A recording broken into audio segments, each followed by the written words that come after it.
This video is for educational use only, and our group is allowing our instructor, Mr. Roldan Ardines, to use this as educational material. Good day everyone, we are the Group 1 and today we will be discussing the human trafficking and human rights in migration. So as you can see sa kaning background, na mga color red and brown and lighter colors. It means sa puwa nga ang human trafficking are present sa kanang countries. The lighter the color, the lesser ang human trafficking issues nga nahitabo sa usa ka country. So the next slide are the Group 1 members. So the members are Navales, Goyo, Godes, Lumayag, Selen, Lauron, Balazo, and Humalon. So first things first, we will be discussing the introduction. So what is human trafficking? So introduction. So ang human trafficking is like a nightmare where ang people are kidnapped or forced to work or engage in sex against their will. So for example, naay usa ka tawo nga desperate nga mausab ang iyang kinabuhi or looking for better opportunities. So kani sila'y pinaka-common nga mailad sa mga picking nga hiring. So sila'y pinaka-common nga being taken or lied to and forced to work in terrible conditions without any chance to escape. Then man ang ilang chances sa ilang salary are little to none. So the next slide is human trafficking, examples of human trafficking. So the common examples of human trafficking are forced labor, exploitative recruitment, sex trafficking, child trafficking, deceptive practice by smugglers, and abuse of vulnerable population, and forced marriage. So the examples, the forced labor. So ang forced labor in the Philippines, individuals aspire to work in the Middle East countries as OFWs. So they might find themselves in a situation of forced labor, enduring extended work hours in harsh conditions. So for example, gipromisa ng usa ka promising OFW na mahimong maayo iyang kinabuhi or gaan siya better opportunities. But igkaabot niya dito sa usa ka country na ang mahitabo sa iya kay motrabaho siya mga excessively long hours, then man facing sa difficult circumstances tungod sa weather nga perting init, then man ang ilang safety harness kay usahay wala dili present. So sa mahitabo, ang ilang dream sa overseas employment can turn into nightmare of exploitation instead of life-changing. So next is the exploitative recruitment. So example sad sa OFW seafarers. So they can be deceived by traffickers promising better opportunities. For example, offeran sila position, then mga apply sila. Then man mga yung kwarta. Then man paghatag nila kwarta, dili dayto tinuod ang mahitabo nga gaan sila trabaho on board. So makailad sila mga OFW in order to gain sa og kwarta. Then man gipromise nila are mga false promises nga gaan og better opportunities ang mga seafarers.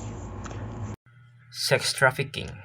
Sex trafficking is vulnerable migrants forced into engaging in commercial sex acts as they cross borders or seek refuge, exposing them to exploitation in the sex industry. And it is a really serious crime where people are forced or tricked into selling sex. We know that it's totally wrong, and if you or someone you know needs help right away, so don't hesitate to call police or support groups. Next is child trafficking. Child trafficking is a heartbreaking form of exploitation where children are unlawfully recruited, transported, harbored, or obtained for various purposes, including forced labor, sexual exploitation, or the removal of organs. And it is a severe violation of human rights and a devastating crime that requires urgent attention and protection for vulnerable children. Next is deceptive practices by smugglers. Smugglers often engage in deceptive practices such as false promises or misinformation to lure individuals into illegal activities like trafficking or crossing borders unlawfully. They might manipulate people by offering false hopes or misleading information about better opportunities and only to exploit them for profit or other illegal purposes. These deceptive practices can endanger the lives of well-being of those involved. Next is abuse of vulnerable populations. Like children, the elderly or those with disabilities is a deeply troubling and harmful issue. It's crucial to ensure their safety, provide support, and advocate for their rights. If you are in a situation where you suspect abuse or need help, contact the local authorities or support organizations dedicated to protecting vulnerable groups because they have the expertise to address these concerns effectively and ensure the well-being of those at risk. And the last one is forced marriage. So, forced marriage is a distressing situation where individuals are forced marrying someone against their will. It is a violation of human rights and can have severe emotional, psychological, and physical consequences. Providing support and access to resources for those facing forced marriage is crucial.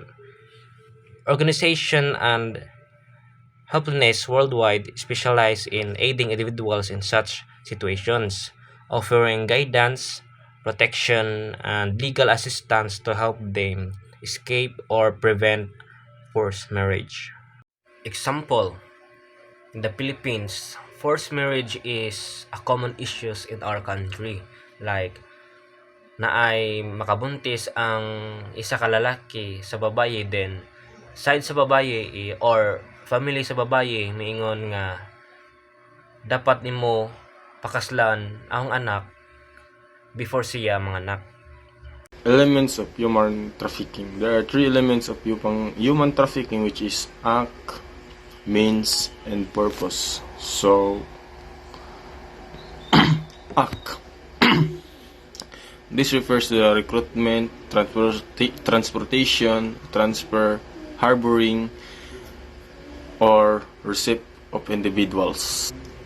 So, recruitment, the process of enticing, deceiving, or coercing individuals in a situation where they can be exploited. So, recruitment is kanang ginsan na pag-deceive mo sa katao ba kanang ilang ilaron para makanang balimarik recruit na ba kanang, for example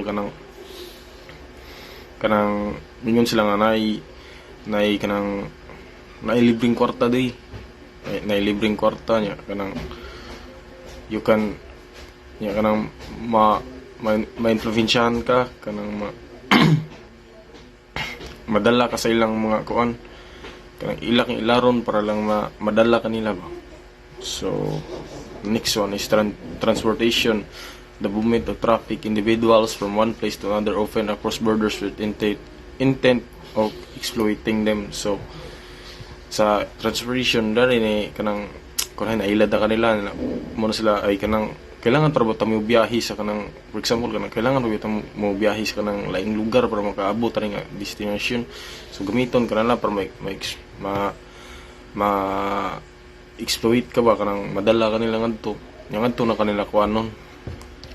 Kanang kung say buhaton nila nimo. So exploitation, the purpose of abuse or coercion of individuals, force, labor, sex, exploitation, or forms of exploitation. So, for example, is kanang kanilagi nakuha na ka, nadaan ka. So, yung pag-abot tining mo tang pugson ni ka kanang himon ka kanang bayaran, himon ka kanang babae ba nga kanang himon ka kanang, for example, kanang sa himon ni kanang sayaw-sayawon ni ka para kanang sila mga kwarta niya kanang ripon mga kuhaan ba kanang mga parts sa imong lawas pamaligya. So, good day everyone. I'm here before you today to discuss about the elements of human trafficking. So, second is the means. So, the mean in the context of human trafficking usually refers to the average or typical characteristics or experience associated with this crime. It can include various elements such as the age range of victims, common trafficking methods, types of exploitation like forced labor or sexual exploitation, geographic locations where trafficking occurs frequently, and other statistical or thematic aspect related to the human trafficking. And understanding these means can help in developing strategies to prevent and combat this issue effectively. So the next element is purpose. So the purpose of human trafficking typically involves exploiting individuals for various reasons such as forced labor, sexual exploitations, organ harvesting, or other forms of exploitation.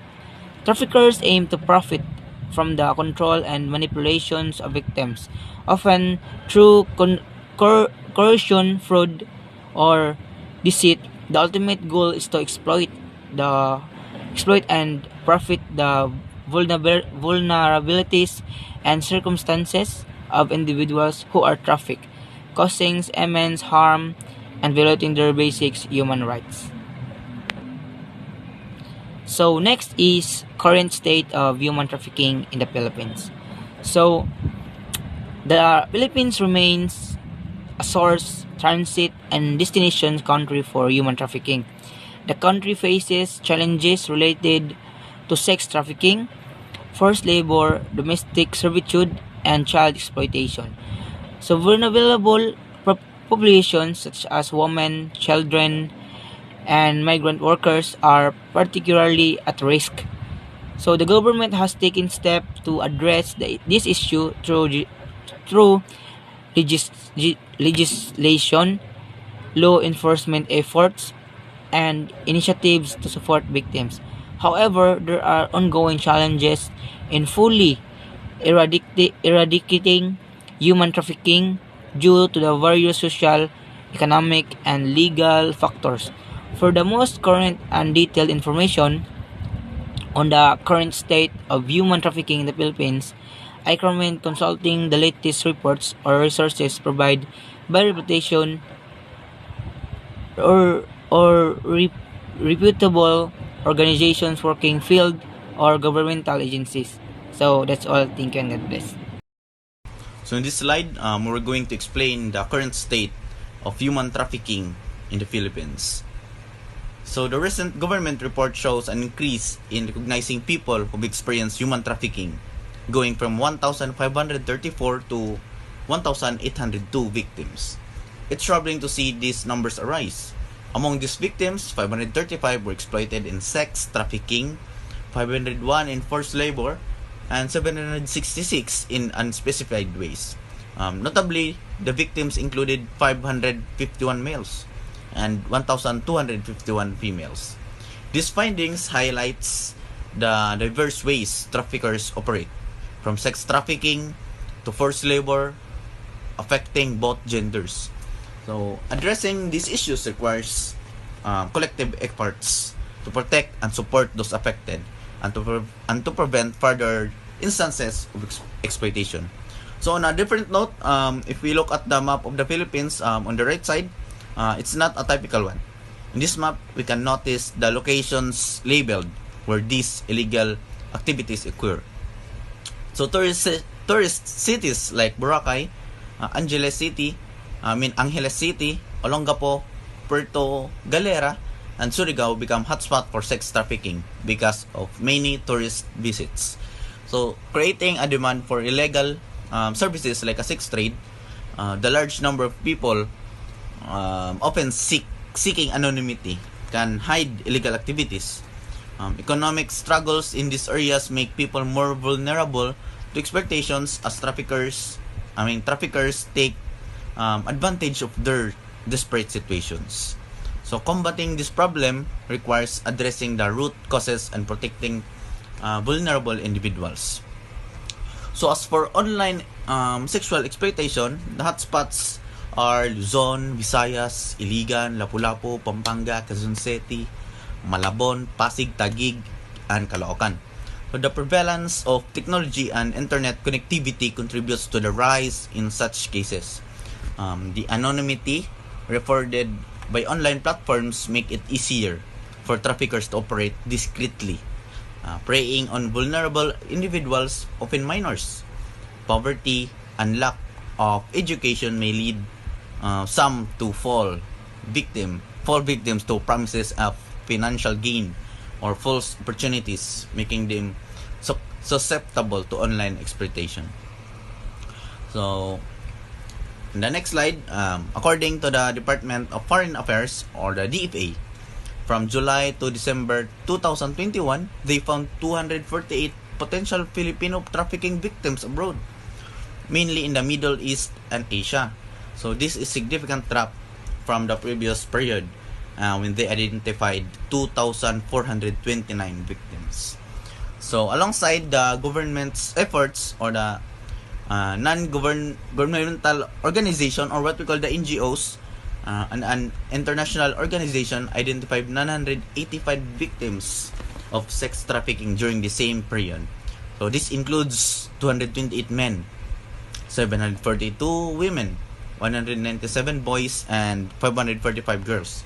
Additionally, 6 adult females were identified as victims of labor trafficking.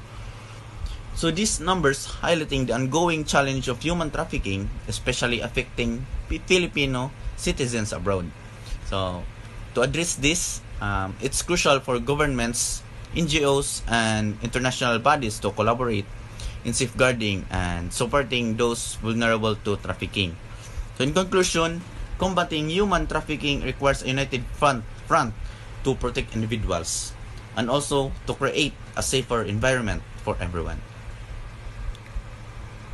So the next one is relating human trafficking to migration, and this will be discussed by Cadet Balaso. Thank you. Relate human trafficking to migration. Human trafficking and migration are closely linked as migrants can be exploited by traffickers who deceive them with false promises, subjecting them to forced labor or sexual exploitation. Preventing this requires addressing immediate issues, understanding vulnerabilities, and implementing robust law and protection from migrants' safety. Understanding human rights in migration. Understanding human rights in migration. Dignity and equality. Understanding human rights in migration emphasizes that migrants, regardless of their status, protection from exploitation and abuse. Migrants should not be subjected to forced labor, human trafficking, or any other forms of exploitation.